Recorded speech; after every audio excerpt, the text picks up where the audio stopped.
Саламатсыздар, урматтуу замандаштар. Сиздер Кабар улуттук маалымат агенттигинин Санжыра программасын көрүп жатасыздар. Бүгүн биз көпчүлүк элдин суроосу боюнча Сыргак Сооронкул аксакалдын үйүндө отурабыз. Мен бир нерсени айткым келет. Биз ушул Санжыраны тартып жүргөндө Санжыра билген кишилерди изилдеп, аларды тартып элек. Кийин бизге бир чоң өзгөрүү болду десек болот. Анткени Санжырага кызыккан адамдардын баардыгы бизге келип, суранып, түшүнбөгөн нерселерине түшүндүрүп бергиле деп суранып өтүнүп жатат. Өткөн берүүбүздө биз Сыргак Сооронкул аксакал менен Качыбек Кушубек аксакалды тартып бир көп элдин суроосун канагаттандырдык эле. Ушундан кийин бир телефон чалуулар көп болуп атат. Кээ бир ушул биздин Санжырага кызыккан адамдардын суроолоруна жооп берсе деп күтүп отурабыз. Жанында болсо отурган адам тааныштырып кетейин. Качыбек Кушубек, Санжыра иликтөөчү, абдан жакшы тааныйсыздар. Биз бүгүн Сыргак аксакал кайрылансак, баягы тарткан жерге барсам эле атаңдын көрү. Бир жыл мурун келсең болмок эле. Каза болуп калбадыбы, абдан жакшы билчү эле. Жарым жыл болуп калды, каза болуп калбады, жакшы билчү эле деп калат да адамдарчы. Эми Кудай баягы өмүр берсин сизге. Кээ бир кыргыздын арасында жакшы билген санжарчы балдар келе атат да. Ошонун бир айткан сөзүн айтайын. Тынчтык байке. Бу Сыргак аксакалды көбүрөөк иштетсеңиз болот эле, маалымат алсак болот эле. Аныкы биз үчүн байлык да дейт. Мен ошол көңүлүмө көбүрөөк алып, мына бүгүн үйүндө Кудай болсо отурабыз. Өзүңүз алып келип бириктирип атасыз. Эми Сыргак Сооронкул кыргызда айтат го. Жаштык коштошуп кеткен жок. Каргылык саламдашып келген жок дейт. Баягы өзүнө өзү акындап келип, каргылык келип калды. Баары бир баягы өз акылыңыздасыз. Бул тарыхты, Санжыраны салыштырып жакшы билесиз. Биз ушул бүгүн şu кээ бир элдин суроолоруна бир жооп берип койсок деп үмүттөнүп отурам. Биринчи суроомду эле баштайын. Мына биз Санжыраны айтып, ортосуна келип калганда кээ бир жигиттер сурап атат. Санжыра деген эмне? Санжыраны жарандар, кыргыз жараны билиш керекпи? Анын эмне пайдасы бар дейт. Санжыра деген Кыргыздын мындай жөнөкөй сөз менен айтканда Кыргыздын жакшы нерселерин, байлыктарын, жакшы жашоодогу адаттарын ошолордун баарын тизмелеп алгандай болуп айтып өзүнө көңүлүнө жаттап жүрүп эл арасында айтканды Санжыра деп айтат. Санжыра деген Кыргыздын өзгөрүүсүз жогорку баалуу ата бабадан калган тарыгы. Санжыра өзгөрүлбөйт. Кыргыз саралгандан бери жагын айта бересиң, ошону жаман көргөн Кыргыздын тукуму жок. Кыргыздын өзүнүн канына сенген Санжыра деген тема. Анан биз билгенден канча тарых жазылды. Тарыхтар ошол өсүп турган тарыхчылар өсүп тургандагы коомду жактайт, ошонун саясатын жактайт, башка бирсин жактайт, чоңдорун жактайт деле. Анан биздин көзүбүзчө феодализм кетти. Феодализмдин тарыхы кошо кетти. Коммунизм курабыз деп кыйкырышып айтып аттык. Ошондо кандай болду деп бир неме жакшы айткан, кызыккан кыргыз жок бар. Өзү Кыргыздын ата бабасынан калган адабият деп койсок медицина. Анан бул айтылып эле келатат, улам уккусу келген балдар абдан көп. Биз айтышыбыз керек. Бул Санжыра биздин түбөлүктүүбүз. Анан Санжыранын мындай жерин билишибиз керек. Санжыраны таза айтыш керек. Санжыранын жоопкерчилиги мына ислам динидеги кишибиз Кудай деген өткөн кишилерди айтканда ошонун жоопкерчилиги бизде бар ошо жооп беришке туура келет. Анан кээ бирөөлөр ошо өздөрүнүн биедеги акыбалды өтсөн анча мынча болгон ата бабасын адам мактай берет деп мактаганына каршы эмеспиз. Башка бир бечараларды жамандап жүргөн. Муну манжырачы деп коет. Atты жаман былжырақ деген сөз да. Манжыратсаң сақ болып балдар санжыраны айтса, бұл абдан жақсы болады. Өніп кете береді санжыра. Өне тұрған тажық. Біздің байлықты айтады. Ақыл есіміз айтады. Санжыраны қуатқан ескі кішілердің, ескі ақылды кішілердің ақылды сөздерін оққан, бұл жақсы болады. Сіз ұланып қойбайсыз. Сұрақ байке жақсы сөз айтты. Бұл санжыра деген, шыңыз айтмады да санжыра жөнінде жақсы сөз айтып кеткен де, бұл өзінше уақыттардың символы, философия деп.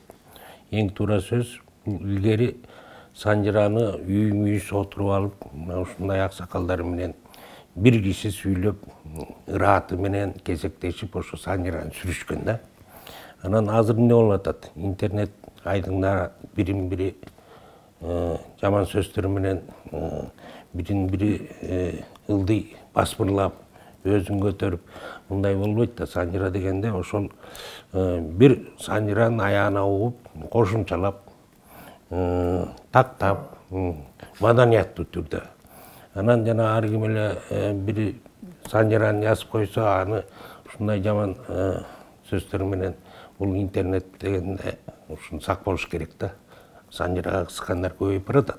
Бирок ошону биз улантып, мына байкедей кишилерден баарын алып жазып калышыбыз керек деп ойлойм. Санжыра чындыгында мына өзүмдө тартып жүрөм баарына керек. Бул ата бабаны сүрүштүрүү, ата текти билүү деп айтсак болот. Казактар айтып атпайбы? Казак уруудан турат, урууга бөлүнбөйт дейт. Бар абай айтып атат. Уруудан улут жаралат десек болот. Биз өзүбүздүн баягы тегибизди билбесек, маданиятыбызды билбесек, биз кайда барабыз? Биз ошону жакшы билишибиз керек. Сырга аксакал, мына өзүңүз сары уруусунасыз. Ушу сары уруусунун санжырасында көп талаштар болуп жатат. Биз ошондон баштайлычы. Бул Кызыл Туу айылын билесиз да. Кызыл Туу айылында мен айтып атпаймынбы? Көнөк жайыты бар. Жоксо көнөк жайлоосу дейт. Мына ушул жайлоону дагы бир жолу сизге тактап сурап койсом. Көнөк жайлоосу деген кимге тиешелүү? Кимдин атынан коюлду бул? Көнөк Батыр деген биздин атабыз салган. 12-нчи атам болуп кетет. Бул саруу? Саруу болот. Шуну 12-нчи ата болуп кетет. Эми бул 12-нчи ата болгон менен саруунун негизги уруулары ушул кишинин балдары. Көнөктөн. Бул мындай киши биздин урукта мындай чыга элек. Өзүнүн насиби ушундай болгон киши экен. Илгери 14-жылдын этеги жагында Жунус хан деген тиги Чагатайдын тукуму Вайс хандын баласы Жунус хан биздин бир эжебизге үйлөнөт. Ушакка кыдырып келип калып, анан Жунус деген бала Вайс хан баласын ээрчип жүргөн экен, келип анан Бешкөл деген жерден ошол жерден келип калып, анан кызды жактырып калып, ишанды өлөт деген. Анда баягы исламга жан киргизип аткан кишилердин баарын атын эле исламдаштырып коюп ошентип жүргөн месел болгон да. Анан алып келип, ошол келип биздин жанагы эжебизди алып келет да. Ошол эжебизди алгандан кийин ошол саруунун эмелиге баштаган саруунун жолу ошондон ачылат да. Ал киши 3 уул 3 кыз төрөйт. 3 уул жанагы эмаган Жунуска төрөп берет да. Ахмат хан, Максут хан, Малик хан деген Малик немерек болуп жөнүрөк, анан бир көкө хан болуп жүргөн кишилер болот да. Ошолорго жана эжебиз биздин көнөк атабыздан балбан спорттун кандай түрүнө болсо киреше берген, күрөшө турган, еңише турган, сайыша турганын баарын үйрөнгө берген байкап калып анан ушу хандар менен жүрсүн деп чакыртып алып келип, Жамаке деген, Жамакенин жалгыз көнөк деп, Жамакенин 8 кыз жалгыз баласы бар экен. Анан ошо баланы алып барып хандардын колунда жүрүп калат да. Ошол жерде жүрүп анан кийин үйлөнүшкө туура келет. Үйлөнөрдө биз мындай кыскартып айтайын мен, үйлөнүп турган убакыт болбойт, аскер баш болуп жүрөт да. Дагы Ахмат ханга. Ахмат хандар менен барабар эле болот жашы. Анан бир күн жана эжебиз Ахмат хан улуу кызы бар экен. Ошол кызды мына Тайкеңи карап жүр. 12-ге чыгып калган, 13-ге кеткен кыз экен. Тайкеңин кийин кечегине карап жүр. Мындай киртеп калганын ташалап жууп карап мага алып келип жүр. Деп ошону бекитип коюптур да. Мен карап жүрөт. Ошон үчүн менен 39-га чыгып калат. Аны менен тең жана кыз Акматкандын кыздары телефон экөөбүз чыгып калат. Анан 39-га чыгып калат, бир күн үйленейин деп аракет кылса, бул эмне деген шумдук. Мен Таекемдин кийим-кечегин эч кимге бербейм.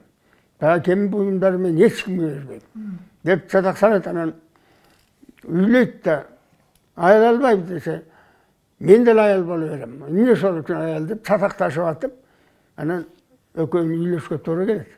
Хандын кыздары эрке да. Анан үйлөп, ошо кишинин ошондон үйлөнөт.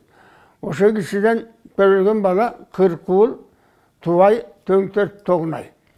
Жана Кыркуул деп ат койгону, мындан сүйүнүп 40-ка чыкканда балалуу болдум деп сүйүнүп турса, бир асыганыч келип, эмне толкунай эле калсаң, нары биреттен сиңип калыптыр десе, айтат, ата, 39-умда үйлөндүм, 40-ымда балалуу болдум. Ошол сүйүнүп, атым эмне болот билбей турам десе, калың токойлуу жерде турган экен. 40-ыңда көрсөң балам, балаңдын атын 40 курбай. Урук тукумуң мына суу жээгиндеги өнүккөн тал теректей болуп көбөйсүн. Көп бар. 40 уул болсун деп ошондон 40 уул бар. Анан көргөн баласы Тубай. Баасы санынын элинин баасы 80-90% ушунун балдары. 40 уул, Тубай, Төңтөрт, Тогунай. Төртөө. Ооба. Жакшы. Жана 40 уул деп суроо бар эле. Анан кийин 40 уул деген ушундан коюлган турбайбы? 40 уул ушундан коюлган. Анан кийин экинчи аялды бул эбеден алып берет. Жанагы Едиге хан барып Башкирияга барат да, берде хандары менен Батышбалы жака барып анан эл топту алып барып, ошондо орустар сен садак салгандан көнөк чакырат, бир 100 жигит менен келсе. Анан барса көнөк бүтүп калыптыр сатага жок, тынчып калдык аман эсен деп. Анан кайтканда бир жакшынакай кыз бар экен. Эми катташып жүрөлү, мындан кийин бүсүлүп кетпесин ортобуз. Таеке жайын болуп катташып калды, ошол кызды берет. Акбермет деген кыз экен. Ошол Акберметти алып келип анан Акберметтин көргөн балдары мына ушул күркүлөр. Күркүлөр ошентет. Бул күркүлөр менен Кошкулак бир эле кишинин атыбы? Кошкулак күркүлөрдүн баласы. Анан бул экинчи ханбы?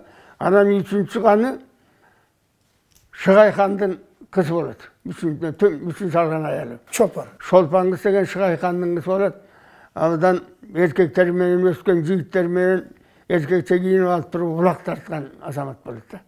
Анан бир убакта бүткөндөн кийин караса эле ошо Шолпан. Анан ошол бойго жетип калат, анан 17-ге чыгып калган мезгилде бир чоң той болот. Анан ошол тойго жакындагы мезгилдерде жанагы биздин көнөк атабыз Шыгай хан менен тең туш болуп жүргөн да. Шыгай хан аскер башчысы болуп көрсөтөгөн. Баардыгын ачык сүйлөшүп жүргөн киши экен. Тебекелдин атасы да. Анан ошо биздин атайынан барып тигинин бир сырын угат да.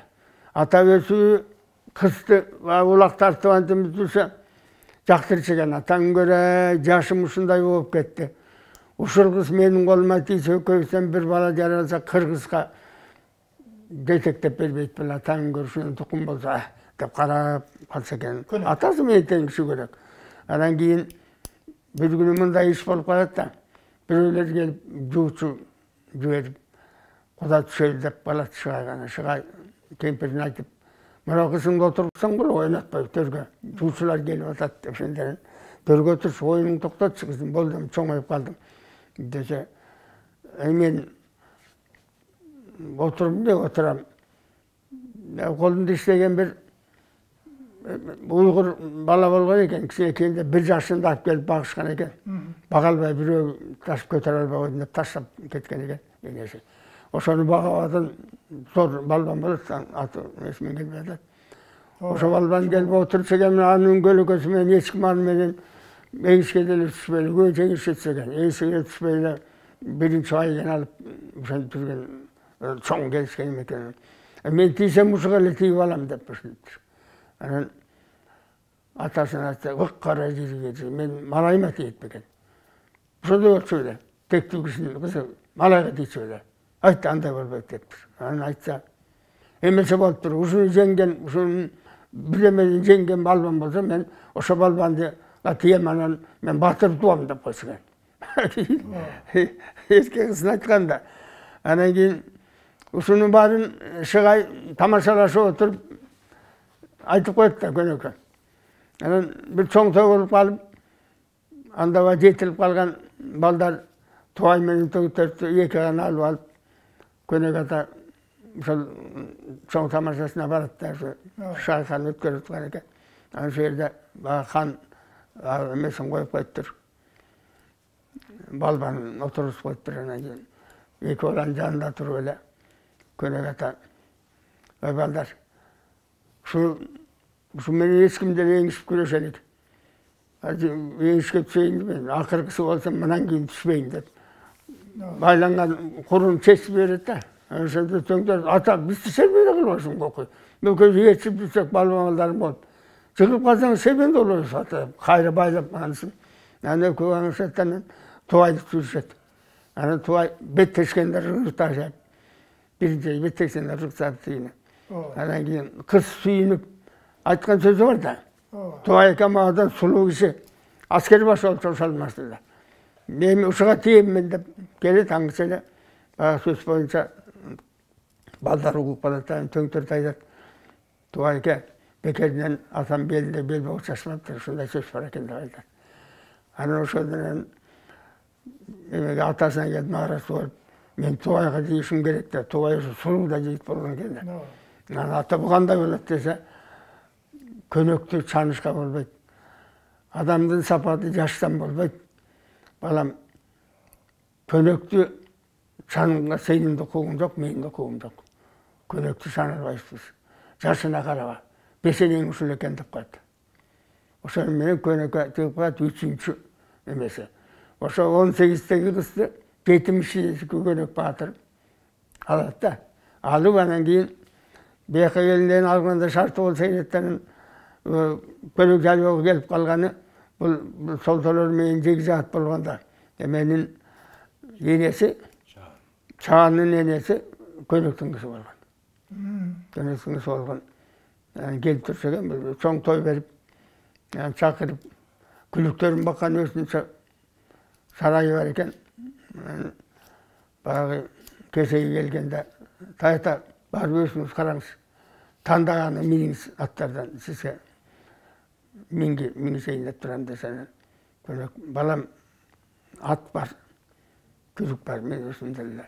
Менин кыйналганым, 1000ден ашкан койлор бар менин колумда. Талашка караганда бээде бир ай эрте чыгат сүйдө. Ошол кезде кыйналып калып атабыз, жашка жетпей. Мага бирден жайып бер дегенде, болду жайып сен аябайм деп, көнөк көрсөт деген. Көнөк ушул жерде жашап ушул жерде турган. Анан үстүнө салынган немелер болгон экен. Анан ичиндеги булактарды тасалап, каркатсан булактар чыгат. Үстүнө журт салып, бүтө турган журтун салып, ошо жакша калып күтүп турганда калмактар. Ошолорду келип басып, анан баягы ажаан деген мезгилде киши октогуп үстүнө чыгып калып, алар менен жалгыз элеси кайтыш болуп кетти. Калмактардын колунан кайтыш болуп кетти. Ошондо баягы 72-деги балам атам менен 18-деги энеден эркек бала тууп калат да. Ошо малына жетейин деп калган болот да. Бул эрешим болуп калат.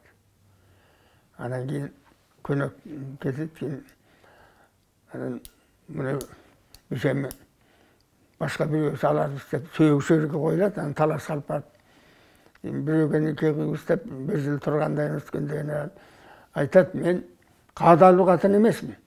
Мага калың берип, каадалап алган катын эмесмин. Мени ошондой байгеден утканда атам өзүнүн жакшы көргөн кишине берген.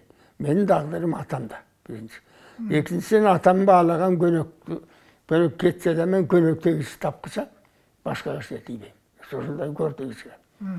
Деп анан кийин бир күнү баланы таңгамал алып аткан деп, баягы 2 жашка керек бала Шайқанға кетіп қалады әскерге. Осы жақта бала чоңайып есім барды. 16-ға шыққандан біреулер тентіген кіргізсен, шөйде жүресің. Алдағы еже деген енең, мен енең кіргіз, енеңі тағып, дәлінен ұшандан бақшы баларын апасын келіп, қолының қармаға бекем қызы айт, апам екесіңіз, апам бұрымды оған сөзін айтып, сонда Ташкентте біздің тоята әскери бас болып жүрген екен, ал барып таныстырып, анан Тарасқа келгенде. Бұл жер ошондай жер. Жақсы. Ошо суроодо бул жерден тактап коелу казактар, бул биздин эрешим, бул башка эрешим, туура эмес айтасыңар, жылдары бар сөзсүң туура эле. Эми айтсаңыз, бул Сыгайдын калп айтпасам бул 7-8 баласы бар. Ошонун бири Тебекел. Чолпон Тебекелдин же карындашы, же агасы, эжеси. Тебекелдин карындашы. Карындаш, Баласын алып барып, бұл Тебекелдин колуна берет. Чоң айткан. Акесіз бағалың емес. Дебеле бастайына берет. 16-ға чейин Тебекел багаттамын. Карасаңыз эми, бул Сыгайдын өзүнүн 7-8 баласы бар, эркек баласы. Ар бири хандыкка татыктуу болчу да. Эмне үчүн эрешимде Тебекелден кийин хан коюлду? Хан койгону бул башка балдарына караганда ылайыктуу келип калат да, бир чети.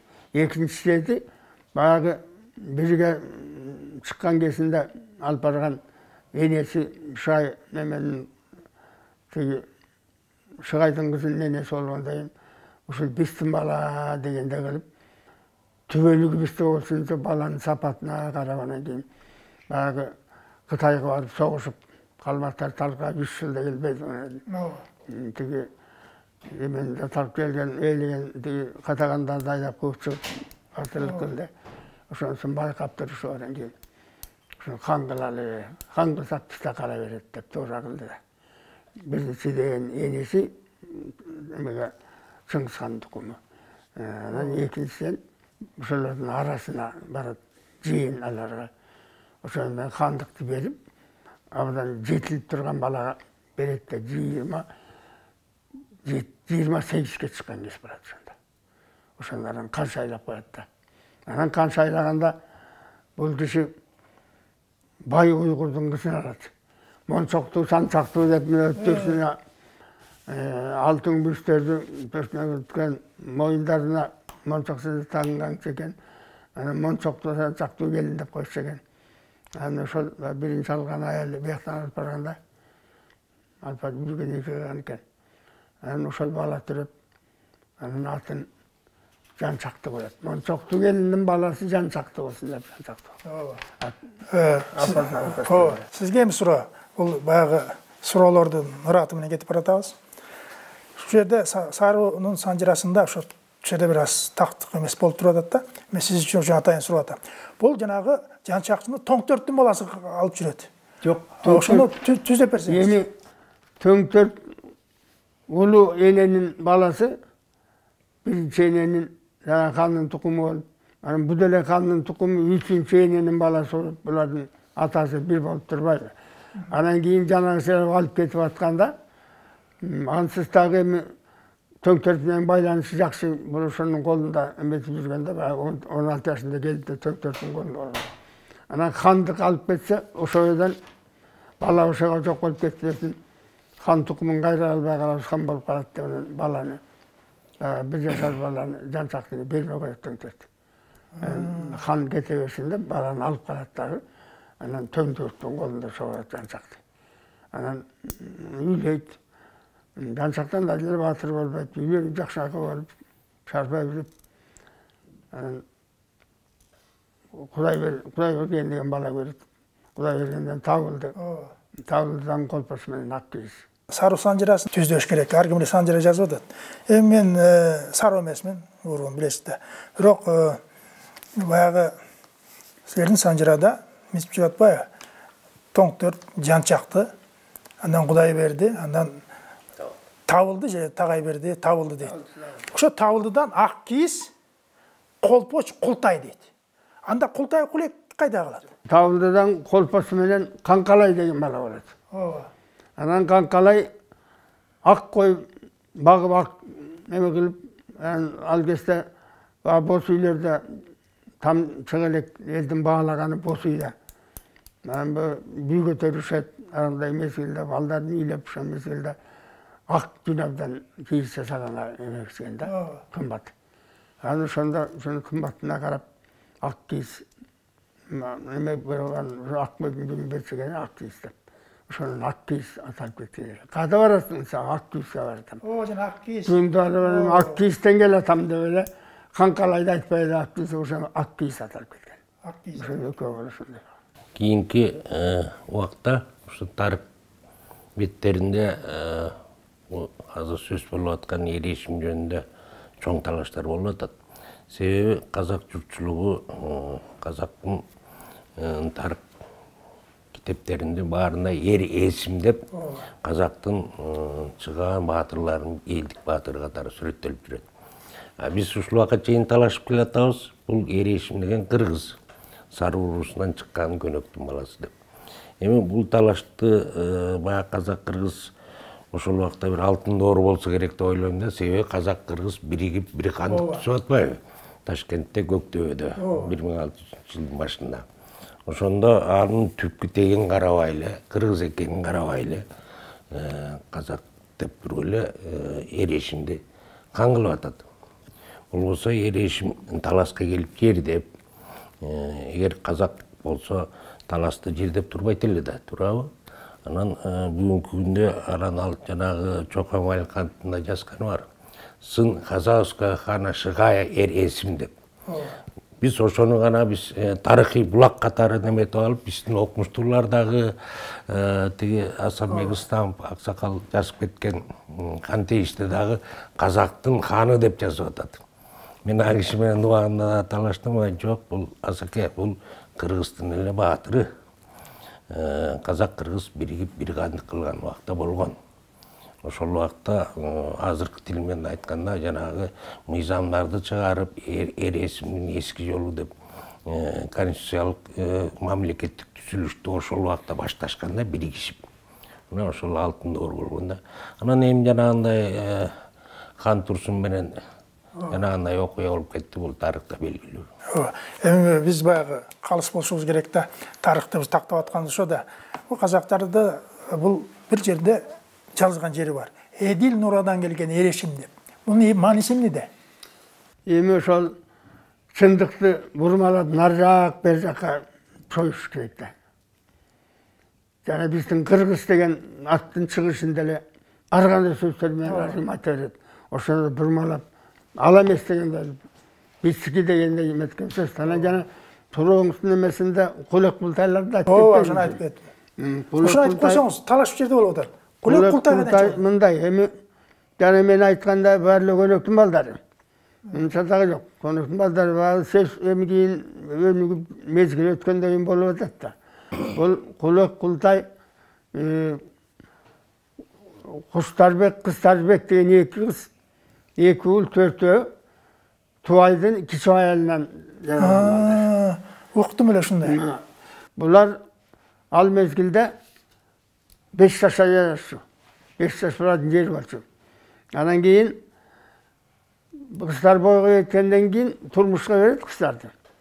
Кыздарынан Куштарбек чүйгө келет. Бул эменин апасы, Шаанын апасы. Анан кийин Кыстарбек болсо түгөлдүн ayal болуп барат. Биринчи аял.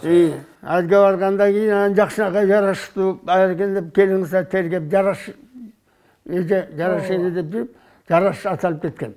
Эми ата ушул жерде мен ойлойм ушул туура болду. Жана Кыстарбек деп атпайбы, муну жараш дейт. Түгөлдүн биринчи аялы. Ошондон 4 бала. Бул Кудаш, Итбакбас, Амандык, Калматай деген 4 бала төрөлөт. Эми булардын дагы мыктай жери бар да. Берди бөлүнгөндө Суусамыр бүт бойдан талашка бөлүнгөн, солго бөлүнгөн. Солго бөлүнүп, сону берди жакын жашаган ошол Кушту Саруу да талаштагы. Анан кийин жанагындай бажалардын көп таасири болгон да. Бажалардын көп таасири болуп, анткени бу Кушту Саруу менен солтолор илгертен бери аябаганда көп кыз алышкан. Анан жашаган жерлерде бирге туруп, калмактардын чабуулардан көп болгон, ошондо Çүйge gelse talaşsa kaptap жүрген, talaşsa çүйge kaptap. Bular şu biri oң, biri sol bolğan menen abdan ынтымактуу жашаганда. Bir tuğanda yaşayan, ömürü birden talaş deyin bolğan emes. Anan Susamır'ın baylaganda seyirki meylik bolğan emes. Oşo ilgetten berele bu Susamır'ın köp paydaсын sol taraf görüdü. Seyirki meylik bolğan emes. Hiç neyse talaş жүрген emese, janagınday kıs berip, kıs alışıp, köp juşagынан baylanışıp, yani iki bacadagı şundan baylanışıp, tüyeldin jaylı olsa Susamır olsa, çakıda gelip düşünüp жүрген. Eldin birimdigin, ынтымагын arttırgan ошондой кыздар болгон, ошондой жеги жакшылык болгон. Урматтуу замандаштар, биз жана эрешим жөнүндө айтып калбадыкпы? Эми мына биз тактап атабыз. Казак туугандар болсо, кийин да биз сүйлөшүп көрөбүз. Бизге талаштык кереги жок, тактык керек да. Бул негизи эрешимден казакта салкам жангир деп коет, сөзү жагангер деп коет. Бул хан болгон. Ошо жагангердин эки баласы болгон. Астауке, Уалибек деген. Ана bu Астаукени салкам жангир көзүнүн түрүсүндө хан кылып шайлаганда, Уалибек таарынып, энесинин атасы Гайыпканга кетип калганда, Уалибек хан болгон эмес. Андан Абылай, анда мен билгенден, казактын баягы кан соргуч Абылай деп коет. Кровопийца Абылай деп. Бул өтө баатыр киши болгон Абылай. Калмак абдан коркуп турганда, мындан Абылайдан. Ошо Абылайдан Көркөм Вали. Калбайсың. Ошо Көркөм Валиден Абылмансур, бул Абылай хан да. Анда бул эрешимден урпактар болот ба? Туура, бирок бул жерде мындай бар да. Абылай хан, Абылмансур Кыргызстан тукуму. Эки канал менен эки Кыргызстан тукуму. Жанагы багып алган атасы Вали болот да, бул эшимдин тукуму. Бягыдан бир кыргызбы? Экинчиден бул өзү баягы калмактар келип, мына таласта жашатса базыктар. Сарулар менен чогу этек жагын таластын этегинде жашачу. Ушулар кеткенде бир Төлөбай деген баатыр киши болот. Ошонун Карабай, Сарыбай деген эки баласы, энеси казак болот, мына бу Жаныстардан. Жаныс деген урудан. Анан ушул жерде калып калат. Калмактардын колунан тытышып атып Карабай майып болуп калат. Анан Карабай менен бир тууган Бөлөкбай деген болгон. Бөлөкбай бул эмелердин баштоочусу болгон да.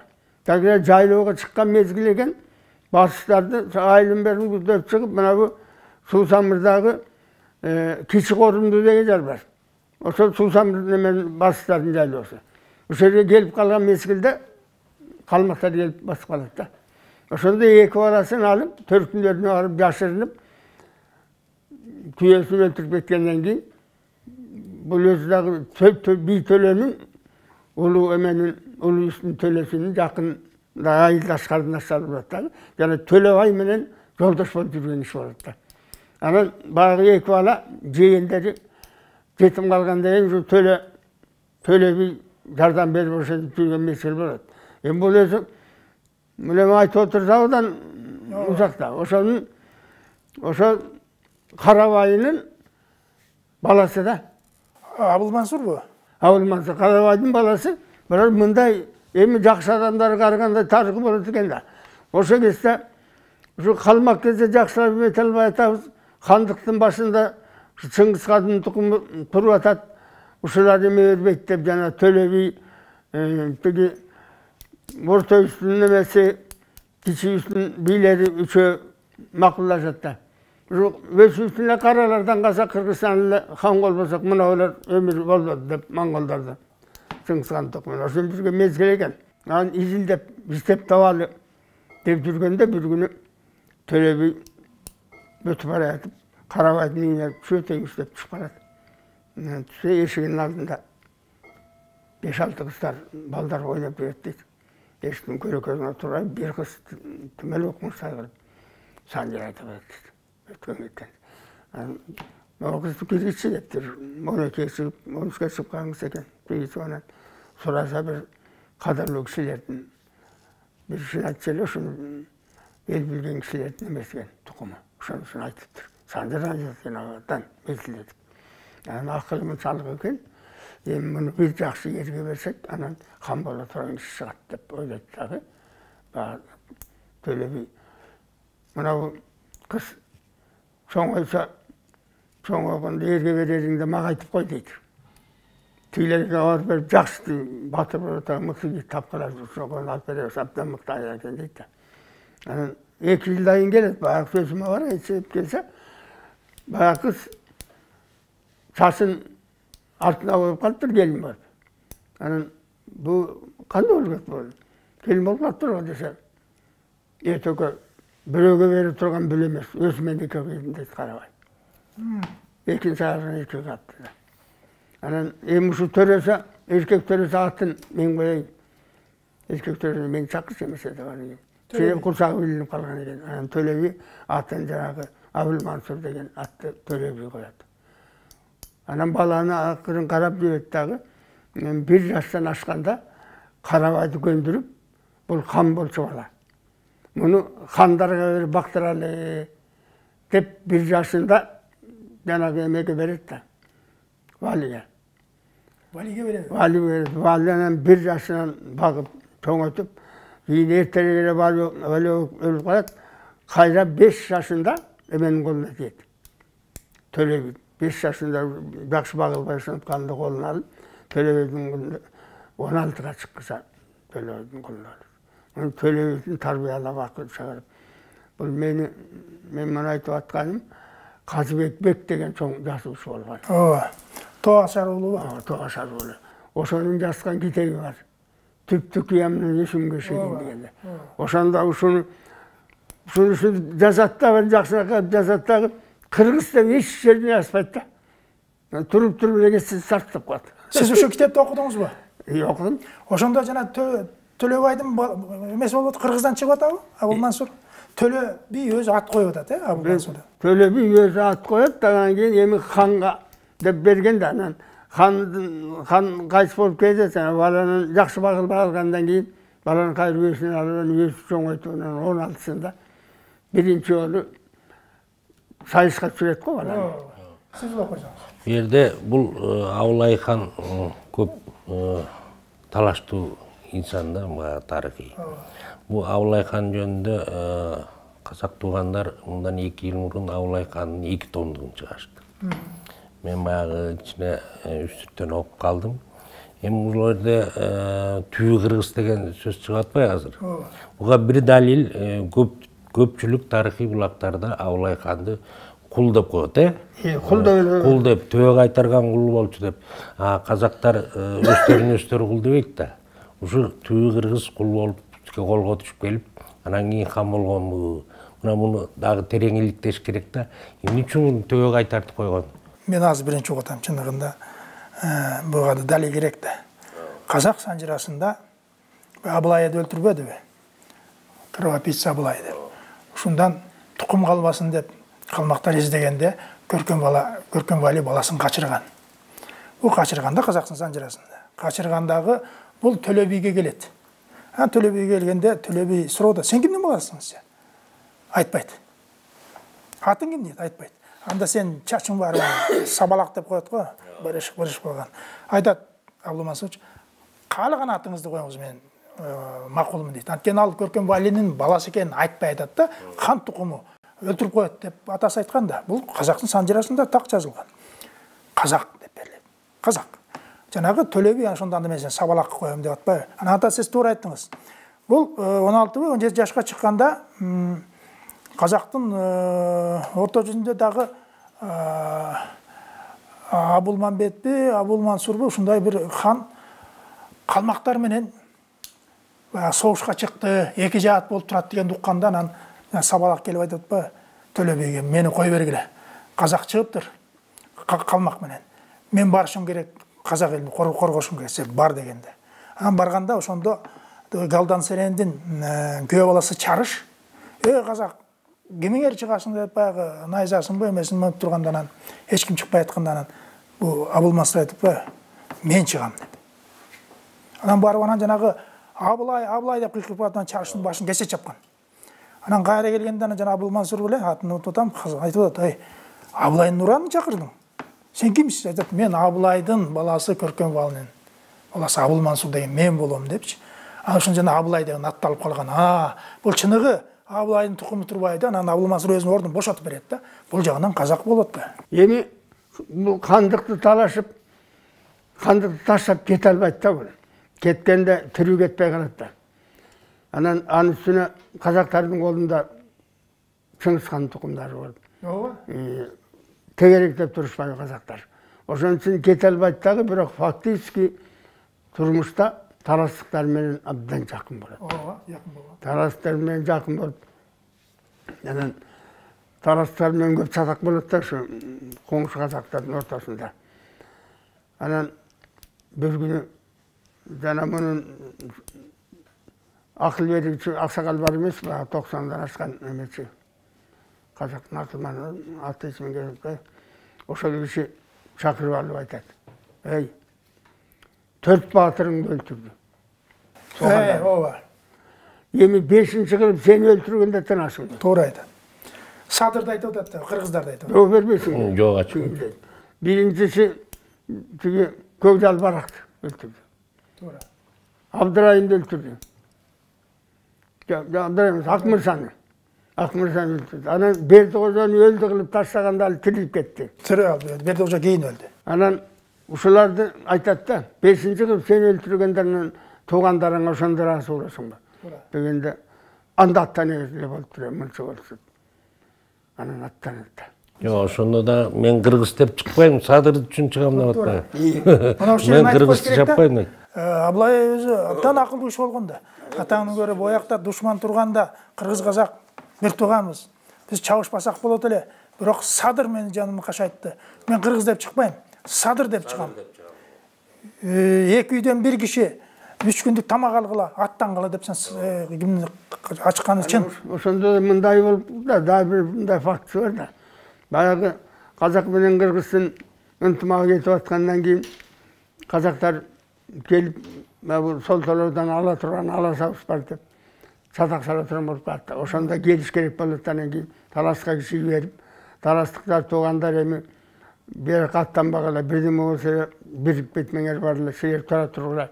Биз эч кимге зыян кылбай, чөйлөрүн алсын алып кайтабыз. Келбегиле сатак болот. Sorarmı yerinde pişiyor dedi. Baruan talaslar da şurada gel. Ala saladın aradaki cılklarını ayıp gitti. Saldılar şu oldu. Yani bu türlü talasları kalıveretti abi. Yani kavarcı etmeye kalan bu. Etek canında kolpoşlar var da. Başlarında. Yani şu kolpoşlar attan pas verir.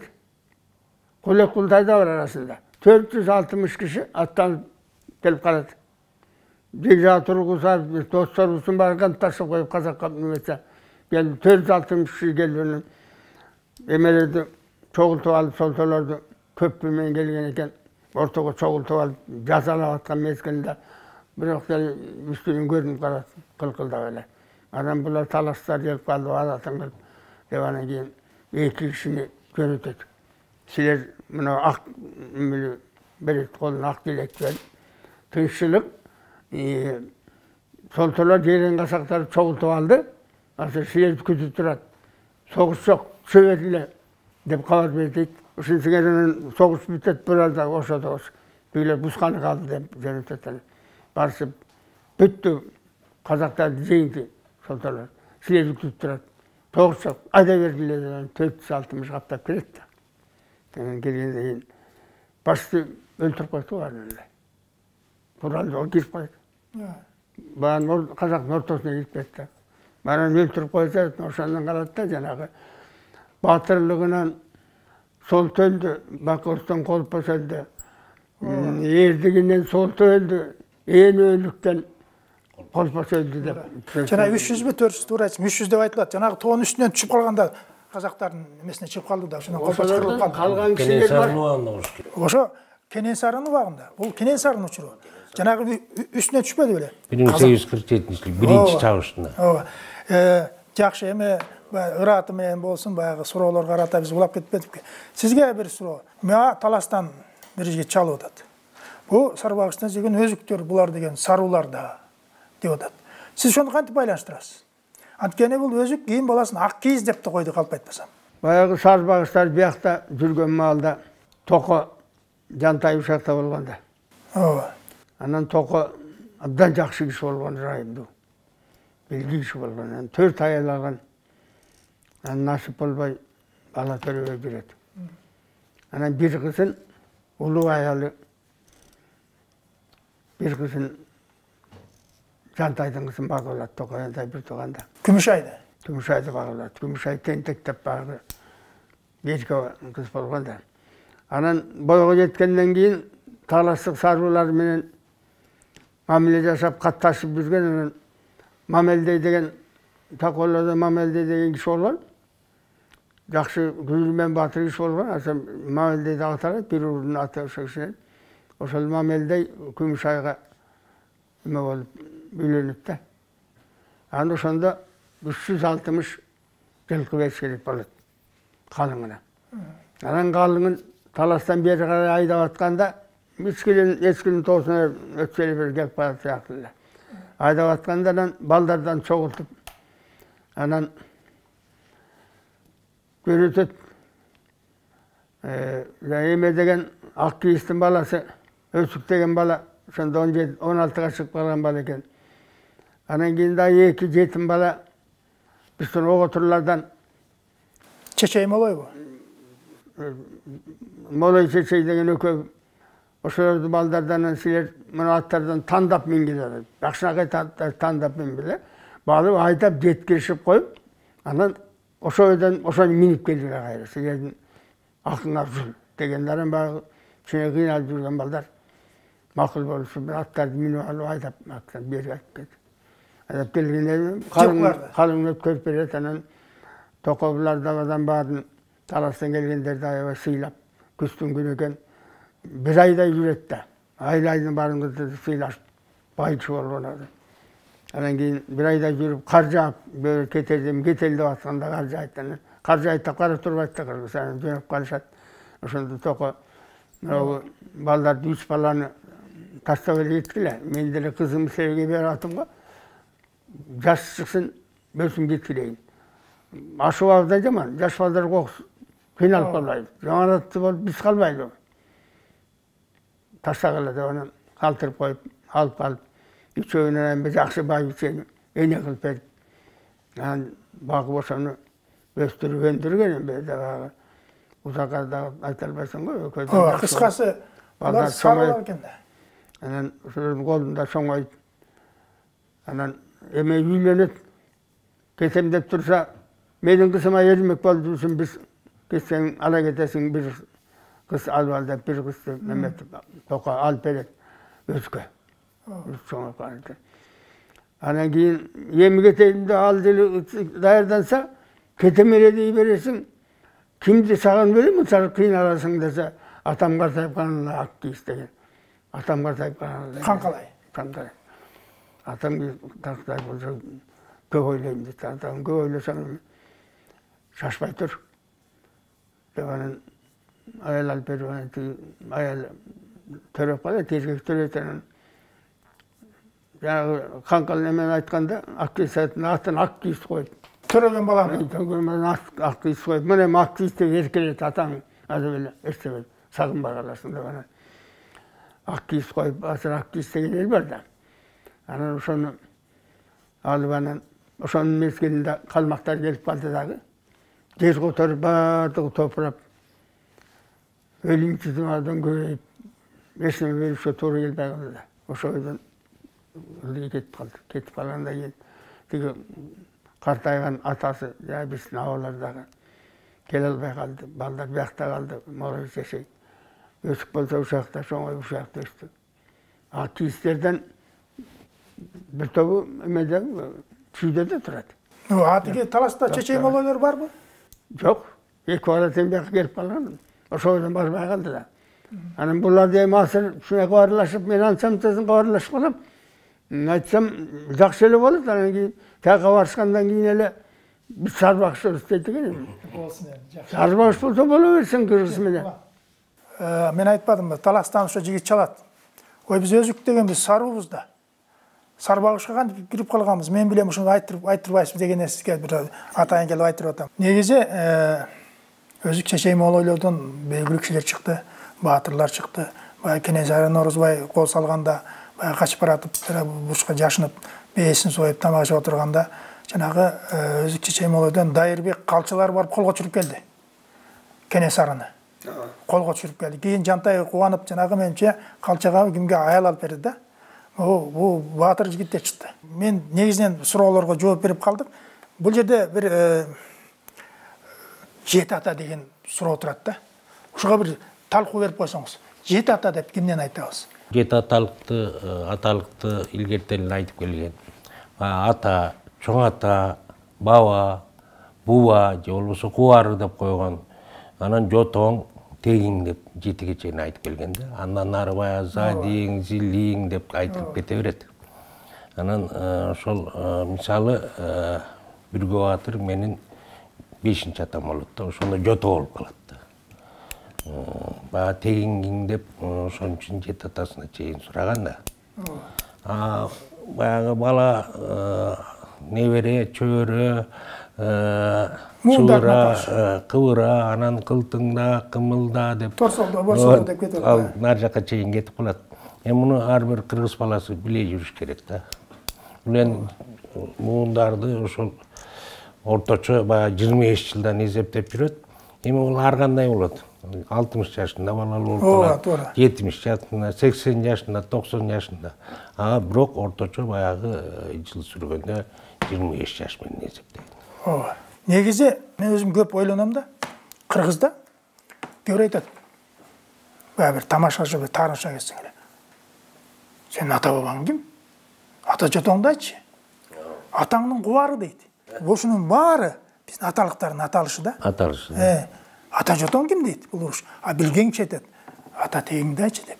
Демек биз атадан баштап жетинчи тегинге чейин сурап атат да. Мына ошол тегиң деген. Эми айтсаңыз, бул жети атанын максаты эмне?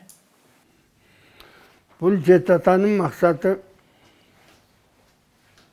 контроль. Жети атасын билбей жакынын алып алса, урук бузулат. Шариатка да туура эмес. Анан төрөлгөн балдар майып болуп калат. Майып болуп калат. Ошону контроль турбайбы? Ошонун контролу, кандын контролу да бул. Кан кошулуп кетсе, болбой калат. Жети айдан өткөндөн кийин кан тазаланат.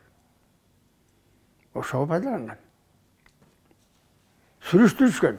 Сүрүштүрүшкөн. Атаны сүрүштүрүлгөн. Жети ата жотосу кандай экен, жети адан өтсөң болот экен айдын. Аксакалдардын булар. Кээде бир сөз болуп калат акса. Эгер айтчы, таарынсаң таласка бар деп. Бул сөз кайдан чыккан? Кыска айтсаңыз. Түндө айтып калган сөз мына солто туугандардын өздөрүнүн ишкерик сөзү да. Илгери жайыттан таарынып, солтонун эмен бир тууганы Байшейитпи? Байшейит кетип калган. Таласка. 43 миң кой болгон да. Анан ошо бирден жайыт, анын жайытына Өзбектин 80 миң кой болгон. Аны ошо алып келип киргизип, жайлоодан кайтканда. Бош койду баласы. Бир атанын балдары да, анан кийин карайдын балдары да. Анан эмне кылат? Жер талашып келип, таарынып айдап алып, Сусамырдан нары талашка кетип калган Байшейит. Бир эметкен, таарынып кеткен жерден. Анан кийинки мезгилде Жаңгараш Баатыр дагы бир-бирин селеге таарынып калып, айткан сөз аткарылбай калат да.